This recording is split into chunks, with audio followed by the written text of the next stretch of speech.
Hello everyone. इस video में बात करेंगे प्रॉपर्टीज़ ऑफ इलेक्ट्रोमैग्नेटिक वेव्स के बारे में। तो प्रीवियस वीडियो में मैंने इलेक्ट्रोमैग्नेटिक वेव्स के बेसिक कॉन्सेप्ट डिस्कस किए थे। एक बार उस वीडियो को जरूर देखिएगा इस वीडियो को देखने से पहले। तो उस फर्स्ट वीडियो का जो लिंक आपको डिस्क्रिप्शन बॉक्स में मिल जाएगा। तो बात करते हैं इलेक्ट्रोमैग्नेटिक वेव्स की property. First property is electromagnetic waves do not require any material medium for its propagation. Mean electromagnetic waves can travel without medium. Okay, तो मीडियम इज नॉट नेसेसरी। और जो इलेक्ट्रोमैग्नेटिक वेव्स उनकी velocity होती है 3 × 10⁸ metre पर second. ये speed of light या velocity of light की इक्वल है। अब सेकंड प्रॉपर्टी की बात करते हैं। इलेक्ट्रोमैग्नेटिक वेव्स ट्रांसवर्स है। इसको ट्रांसवर्स इसलिए बोलते हैं, इसमें oscillating electric field vector perpendicular to oscillating magnetic field vector and both these vector are perpendicular to direction of propagation of the waves। तो इस प्रॉपर्टी की वजह से हम इसको बोलते हैं कि ये ट्रांसवर्स है, ट्रांसवर्स नेचर है इसका। अब थर्ड पॉइंट है electromagnetic waves carry both energy and momentum. जो इलेक्ट्रोमैग्नेटिक वेव्स होता है वो एनर्जी और मोमेंटम कैरी करती है। तो ये वैल्यू मोमेंटम की और एनर्जी की आगे नेक्स्ट स्लाइड में हम इसको कैलकुलेट भी करेंगे। तो फोर्थ प्रॉपर्टी इलेक्ट्रोमैग्नेटिक वेव्स, जो इलेक्ट्रोमैग्नेटिक वेव्स है चाहे वो गामा रे है, चाहे एक्स रे है, चाहे लाइट है। स्लाइड तो बड़ी कर देता हूँ मैं। ओके,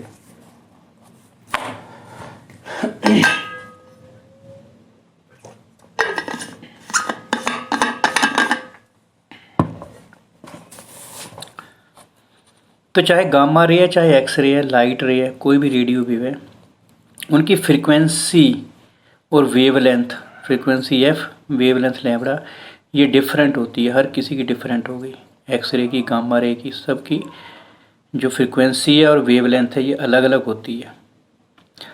लेकिन जो उसकी स्पीड होती है ना वो कैलकुलेट करते हैं म्यू लैम्बडा से। म्यू लैम्बडा को मल्टीप्लाई करेंगे तो हमारे पास वेलोसिटी या स्पीड आ जाएगी उस रे की, चाहे वो रे गामा होगी चाहे एक्स रे है। वो वैल्यू होगी c के इक्वल। c होता है वेलोसिटी ऑफ लाइट। अब ये कैसे होता है इसका देखो रीज़न यहाँ पर है। अब ये म्यू इंटू लैम्बडा सी के इक्वल होगा और ये वैल्यू होगी 3 × 10⁸ मीटर पर सेकंड। अब यहाँ से जो म्यू की वैल्यू आई, mu is equal to c upon lambda. अब c तो कांस्टेंट है तो mu is proportional to 1 upon lambda. अब इसमें देखो अगर किसी वेव में लैम्बडा की वैल्यू ज़्यादा है तो उसमें फ्रीक्वेंसी की वैल्यू कम हो जाएगी और दोनों को मल्टीप्लाई करेंगे तो वो 3 × 10⁸ मीटर पर सेकंड आ जाएगा। और कोई वेव लेते हैं, और कोई वेव होगी इसमें एक्स रे, गामा रे, कोई भी वेव है, अगर उसकी वेवलेंथ सपोज कम है तो उसकी फ्रीक्वेंसी ज़्यादा हो जाएगी। तो मल्टीप्लाई करके ये हमारे पास वैल्यू यही बनेगी। इसको एग्ज़ाम्पल की हेल्प से मैं बताता हूँ। सपोज़ करो हमारे पास एक वैल्यू है 5, दूसरी है 2, ये बन गया 10। इसको मैं मान लेता हूँ म्यू फ्रीक्वेंसी, इसको मैं मान लेता हूँ लैम्बडा वेवलेंथ। तो किसी भी ये जो वैल्यू है किसी भी वेव के लिए या किसी भी रे हो सकती है, एक्स रे, गामा रे, कोई भी है, इलेक्ट्रोमैग्नेटिक वेव्स है ये सारी। इसमें हम 5 और 2 को मल्टीप्लाई करते हैं तो 10 आ गया। और किसी और वेव में मानते हैं लैम्बडा जो है वो हमारे पास 5 है, फ्रीक्वेंसी जो है म्यू वो हमारे पास लैम्बडा 2 मान लेते हैं। लैम्बडा 2 तो हमने पहले ऑलरेडी बता दिया आपको। अब हम लैम्बडा को मान लेते हैं 5, ओके, और फ्रीक्वेंसी को मान लेते हैं 2, तो भी ये मल्टीप्लाई होकर 10 आ रहा है। इस तरह से इसकी वैल्यू अरेंज होती है ताकि जो मल्टीप्लाई करके आए लैम्बडा इंटू वी को वो 3 × 10⁸ मीटर पर सेकंड आए। आई होप ये क्लियर हो गई होगी स्लाइड आपको। नेक्स्ट स्लाइड पर चलते हैं।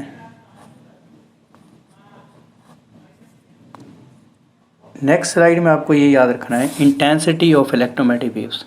इसमें ये फॉर्मूला याद रखना है, एवरेज इंटेंसिटी लेते हैं हम।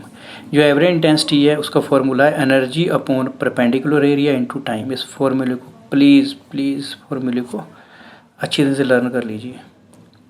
तो सपोज़ करो ये direction of propagation of electromagnetic waves का अब इसमें ये एरिया हमने कंसीडर कर लिया, एरिया परपेंडिकुलर ऐसे इस तरह से एरिया परपेंडिकुलर है, उस एरिया को ए हमने मान लिया। ओके, अब इसको इसमें टाइम टी लग रहा है, जब ये जो इलेक्ट्रोमैग्नेटिक वेव्स है टाइम टी में इसमें से क्रॉस कर रही है, टाइम टी है। तो हमारे पास डेफिनेशन है ये, energy crossing per unit perpendicular area per unit time is called average intensity. तो सिंपल फॉर्मूला यही है, याद रखना, energy upon area multiply time. Okay, अब इसमें मैथमेटिकली इसको लिखा है, एनर्जी को लिख दिया यू से डिनोट कर दिया, एरिया को ए से, टाइम को टी से। तो ये आती है हमारे पास एवरेज इंटेंसिटी। खैर ठीक है, इसके यूनिट देखो, यूनिट इसके देखो, एनर्जी के यूल, एरिया के मीटर स्क्वायर, टाइम के सेकंड। तो ये इसके यूनिट बन गए। अब इलेक्ट्रोमैग्नेटिक वेव्स और फ्रीक्वेंसी, फ्रीक्वेंसी म्यू से डिनोट करते हैं, contain photon of energy H mu, packet of energy. इस पॉइंट को मैं एक्सप्लेन कर देता हूँ अच्छी तरह से। इसको देखो क्या है, जो लाइट है ना इस तरह की होती है ऐसे, अगर रे जो है उसके अंदर हम देखें ना ऐसे, तो फोटोन होते हैं, ये लाइट के एक फोटोन है। फोटोन मीन पैकेट, बंडल है एनर्जी के, इसकी एनर्जी होती है एच म्यू। तो जब ये किसी सरफेस पर स्ट्राइक करते हैं तो पहले एक बंडल गिरेगा इसके ऊपर, फिर दूसरे की टर्न आएगी, फिर तीसरे की आएगी। ये कॉन्टीन्यूस नहीं होती है, ऐसे कॉन्टीन्यूस एक लाइन की तरह फॉल नहीं होती। तो इस तरह से इसको बोलते हैं कि इसके जो लाइट के फोटोन है उनकी एनर्जी होती है एच म्यू। तो लाइट जो है एक फोटोन है, पैकेट की फॉर्म में है, नॉट कॉन्टीन्यूस अमाउंट। ये क्लियर हो गया होगा आपको। अब इसको छोड़ो, ये ऐसे ही है। ओके, तो नेक्स्ट स्लाइड पर मूव करते हैं। नेक्स्ट स्लाइड आपकी देते हैं, क्या बोलते हैं next slide, energy of a photon. Energy of a photon, जो एनर्जी होती है ना फोटोन की, वो मैंने ऑलरेडी बता भी दिया आपको, ये तो खैर एक्सप्लेन हो ही गया है। एनर्जी जो होती है वो होती है H mu, H mu, mu होती है फ्रीक्वेंसी। तो लाइट की एनर्जी बोलें या इलेक्ट्रोमैग्नेटिक वेव्स की एनर्जी बोलें तो वो डिपेंड करती है फ्रीक्वेंसी पर, एच म्यू। एच तो कांस्टेंट है, प्लैंक्स कांस्टेंट, और म्यू फ्रीक्वेंसी है। अगर फ्रीक्वेंसी ज़्यादा होगी तो एनर्जी भी ज़्यादा होगी उस वेव में, पर ये इंटेंसिटी पर डिपेंड नहीं करती, note depend on photon intensity. Intensity क्या होता है? इंटेंसिटी होता है लाइट की इंटेंसिटी है ना, चमक होती है और ब्राइटनेस होती है। अगर लाइट कहीं ज़्यादा ब्राइट है तो इसका मतलब लाइट के जो फोटोन है बहुत सारे गिरे हैं यहाँ पर, ठीक है। एनर्जी उनकी कम होगी, जैसे मान लेते हैं इसकी एनर्जी 5 जूल मान लिया हमने, ऐसे इलेक्ट्रॉन वोल्ट भी लिख देते हैं, जूल इलेक्ट्रॉन वोल्ट ले देते हैं, चलो। तो सबकी 5 इलेक्ट्रॉन वोल्ट है। ओके, अगर हम चाहते हैं कि एनर्जी ज़्यादा हो तो इसको 5 की बजाय हमें 10 करना पड़ेगा, 10 इलेक्ट्रॉन वोल्ट करना पड़ेगा। ओके, बाकी ये जो इंटेंसिटी पर डिपेंड करती है एनर्जी की वैल्यू या एनर्जी फोटोन की, तो ये आपका चैप्टर आपका ड्यूल नेचर ऑफ मैटर, उसमें ज़्यादा क्लियर हो जाएगा। फिलहाल इतना याद रखो आप। नेक्स्ट हमारा energy density of electromagnetic waves. इसके लिए भी एनर्जी पर यूनिट बोली हमें, energy U upon V, energy का यूनिट जूल और इसके वॉल्यूम के मीटर क्यूब, तो ये बन गया जूल पर मीटर क्यूब। हमने अब कैलकुलेट करनी है इसे, तो एनर्जी डेंसिटी कैलकुलेट करनी है ना, एनर्जी डेंसिटी कैलकुलेट करनी है। तो आपको यहाँ पर याद रखना पड़ेगा थोड़ा एनर्जी डेंसिटी के लिए। एक होती है इलेक्ट्रिकल एनर्जी डेंसिटी, उसको यू ई से डिनोट करते हैं। वो वैल्यू होती है 1/2 एप्सिलॉन नॉट ई स्क्वायर। इसको याद रखिएगा प्लीज़ प्लीज़, इसको याद रखना। ये होती है कैपेसिटर के केस में, जैसे कैपेसिटर है ना, ठीक है, तो उसमें इलेक्ट्रिकल एनर्जी डेंसिटी की वैल्यू आ जाती है हमारे पास 1/2 एप्सिलॉन नॉट ई स्क्वायर। उसी तरह से हमारे पास ओके नेक्स्ट है मैग्नेटिक एनर्जी डेंसिटी। जो मैग्नेटिक एनर्जी डेंसिटी है उसका फॉर्मूला होता है, यूवी से उसको डिनोट करते हैं B square upon 2 mu naught. तो ये वैल्यू यूज याद रखिएगा आप, ये इंडक्टर के लिए है और जो प्रीवियस वन थी वो कैपेसिटर के लिए थी। अब इलेक्ट्रोमैग्नेटिक वेव्स जो होती है वो कम्बिनेशन होता है इलेक्ट्रिक एनर्जी और मैग्नेटिक एनर्जी का। तो टोटल हमें अगर एवरेज एनर्जी कैलकुलेट करनी है ओके, तो total instantaneous energy density energy density याद रखना, एनर्जी डेंसिटी, एनर्जी अकेली नहीं होगी, एनर्जी डेंसिटी होगी इलेक्ट्रोमैग्नेटिक वेव्स में। ओके, तो दोनों को ऐड कर दिया आपने, ऐड किया आपके पास 1/2 epsilon naught E square plus B square by 2 mu naught. अब ई की वैल्यू हमें पता है, ये हमने प्रीवियस वीडियो में डिस्कस किया था। ई की वैल्यू होती है E naught sine k z minus omega t और वी की value V naught sine k z minus omega t. ये वैल्यू यहाँ सब्सिट्यूट करती है दोनों वैल्यू। अब 1/2 epsilon naught okay E naught square sine square k z minus omega t plus V naught square 2 mu naught sine square k z minus omega t. इसको as it is लिख दिए यहाँ पर। अब हमें एवरेज एनर्जी डेंसिटी कैलकुलेट करनी है, average calculate करनी है। एवरेज के लिए हमें एक फॉर्मूला ऐसे सिंपल सा यूज़ करते हैं, उसके इनसाइड वैल्यू कैलकुलेट करेंगे तो वो एवरेज आ जाती है।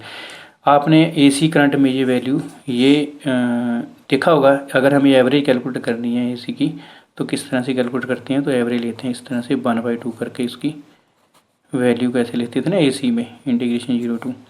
खैर वो एसी का पॉइंट था, आप एक बार देखना। एवरेज मैं आपको शॉर्ट यहाँ पर बताता हूँ, इस पॉइंट से देख लेते हैं। अब ये तो कांस्टेंट आ गया जाएगा, एवरेज आएगी इस चीज़ की, इसको इंटीग्रेट करते हैं, ऐसे इंटीग्रेशन करके एवरेज लेते हैं इसकी। वो आपको नहीं यहाँ कैलकुलेट करनी है, आपको सिंपल याद रखना है कि sign square k z minus omega T की वैल्यू 1/2 आएगी हमारे पास जब इसकी एवरेज लेंगे या इसको कैलकुलेट करेंगे। ये मेथड कैसे एवरेज लेते हैं जो एसी करंट में है, आपने किया होगा वो।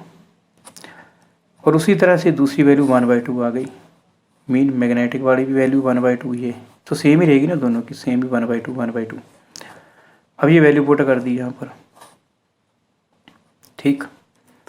अब यहाँ देखो एक पॉइंट है यहाँ लिखा हुआ, ये देखना पड़ेगा आपको। 1/2 as it is epsilon naught. अब 1/2 ये जो 1/2 था ना, इसको लिख दिया ई नॉट बाई √2 का स्क्वायर, ये लिख दिया। ऐसे लिख सकते हैं हम इसको। उसी तरह से ये जो वैल्यू थी इसको लिखा, बी नोट को लिखा, तो हमारे पास इक्वेशन जो ये बन गई 1/2 epsilon naught E naught y/2 whole square plus 1/2 mu naught B naught y/2 whole square. अब ये वैल्यू क्या होती है, ये आपको पढ़ रखा है। ये वैल्यू जो होती है ये होती है ERMS की, ERMS की। तो ERMS is equal to E naught y/2 आपने पढ़ रखा है, स्क्वायर है तो यहाँ भी स्क्वायर हो जाएगा, ठीक। अब अगली जो स्लाइड है उसमें इस वैल्यू को यहाँ पर ERMS स्क्वायर लिख दिया है, बाकी सेम ही है। ओके, चलो मूव करते हैं नेक्स्ट स्लाइड पर। तो ये देखो ये सेम ही है, देख सकते हो आप आराम से, इसको देख लेना। अब यहाँ प्रूफ देना है हमें। प्रूफ क्या देना है कि एवरेज इलेक्ट्रिकल एनर्जी और एवरेज मैग्नेटिक एनर्जी डेंसिटी वो इक्वल होती है। Okay, average electrical energy density और average magnetic energy density equal होती है, इसका प्रूफ देना है। ओके, प्रूफ देते हैं। ये इलेक्ट्रिकल एनर्जी, ये मैग्नेटिक एनर्जी है। मेन इलेक्ट्रिक एनर्जी और मैग्नेटिक एनर्जी को इक्वल लिख दिया, एवरेज ले ली। और इलेक्ट्रिकल एनर्जी क्या है 1/2 epsilon naught E naught square. और हमें पता है हमें ये वैल्यू पता है कि E naught divided by V naught ये होती है सी। तो सी की वैल्यू हमें पता है 1/√μ नॉट एप्सिलॉन नॉट होती है। अब यहाँ पर इसी इक्वेशन में दोनों तरफ स्क्वायर कर दिया तो आपके पास ये इक्वेशन आ गई। अब इसमें इसको क्रॉस मल्टीप्लाई किया, किस तरह से, एप्सिलॉन नॉट को यहाँ मल्टीप्लाई कर दिया, E naught square epsilon naught is equal to, और ये जो है बी नॉट स्क्वायर, इसको इस तरफ लेके क्रॉस मल्टीप्लाई टाइप किया ये, तो आपके पास आ गया V naught square divided by mu naught. Okay, अब आगे इसमें देखते हैं क्या है ये।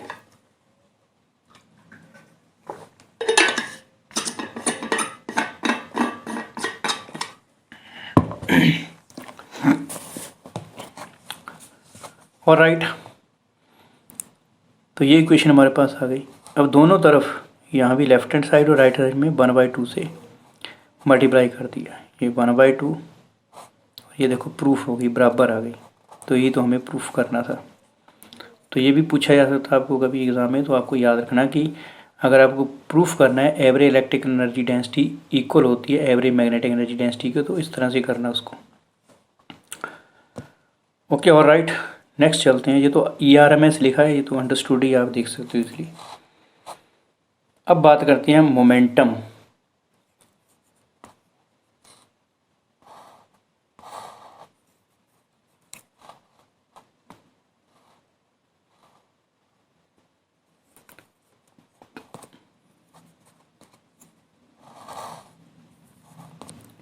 ओके,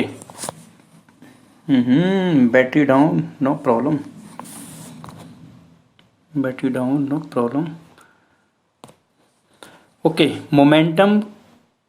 अब जो मोमेंटम इलेक्ट्रोमैग्नेटिक वेव्स उसमें मोमेंटम होता है, मोमेंटम होता है। मोमेंटम कैसे कैलकुलेट करते हैं, तो हम आइंस्टाइन की इक्वेशन थी E = √p² + c² plus m0 into m0² c4 था, तो m0 0 होगा, तो ये 0 वैल्यू हो गई हमारे पास। E की वैल्यू क्या बच गई, pc। अंडर था ना, यहाँ स्क्वायर था, तो स्क्वायर अंडू के साथ कैंसिल हो गया, pc बच गया। और इसको E को क्या लिख दिया, E को लिख दिया UPC। तो P की मोमेंटम की वैल्यू आ गई U/c, energy upon speed of light, याद रखना ये। ओके, अब फोर्स की वैल्यू यहाँ कैलकुलेट की है, प्रेशर की इनफैक्ट हम कैलकुलेट कर सकते हैं। ये प्रेशर की मैं बता देता हूँ आप जल्दी से। प्रेशर की वैल्यू होती है, प्रेशर हमें पता है, इसमें देखो F is equal to dP/dt होता है अकॉर्डिंग टू न्यूटन। डेल्टा लिख देते हैं यहाँ, चलो न्यूटन सेकंड लॉ, तो डेल्टा को हटाओ साइड में, F जो होता है वो d/t आ जाएगा। अब ये जो हमारे पास F की वैल्यू आएगी, T नहीं, यहाँ P आएगा। दोबारा बताता हूँ, दोबारा बताएंगे इसको। देखो क्या था हमारे पास, था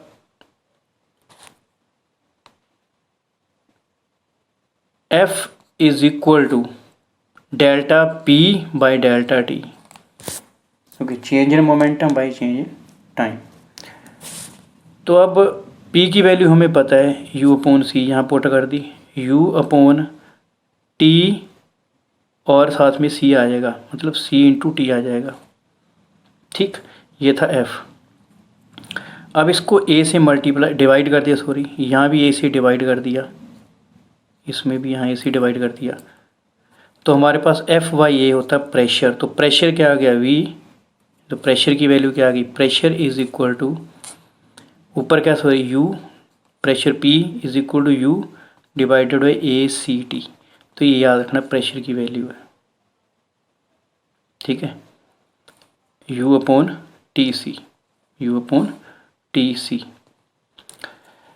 ओके, तो ये देख लेते हैं। अगर याद रखना है, अगर यहाँ पर ये देखो, अगर कंप्लीट एब्जॉर्ब हो रही है, जो रे है वो कम्प्लीटली एब्जॉर्ब हो रही है, इलेक्ट्रोमैग्नेटिक वेव्स कम्प्लीटली एब्जॉर्ब हो रही है, तो हमारे पास यही इक्वेशन है जो मैंने आपको बताई है। Okay, complete. अगर कम्प्लीटली रिफ्लेक्शन हो रही है, इलेक्ट्रोमैग्नेटिक वेव्स कंप्लीट रिफ्लेक्ट हो रही है, तो उस वक्त 2 यहाँ मल्टीप्लाई हो जाता है बस, बाकी सेम है। क्यों, क्योंकि आप देख रहे हो कि ये इक्वेशन इस डायग्राम में देखो, ये रे जो है वो एंटर कर रही है, वापस जा रही है, तो 2 से एनर्जी की फॉर्मूला को 2 से मल्टीप्लाई कर दिया। ओके, तो रेडिएशन प्रेशर की वैल्यू ये मैंने बता ही दी, ये भी 2U/TC हो जाएगी, डिवाइडेड बाई एरिया भी हमने किया था ना, वो भी साथ में आएगा। एरिया यहाँ पर यूनिट एरिया ले रही हैं, ठीक। Okay, thank you so much for watching this video. Next video में बात करेंगे हम इलेक्ट्रोमैग्नेटिक स्पेक्ट्रम की। Thank you so much for watching this video.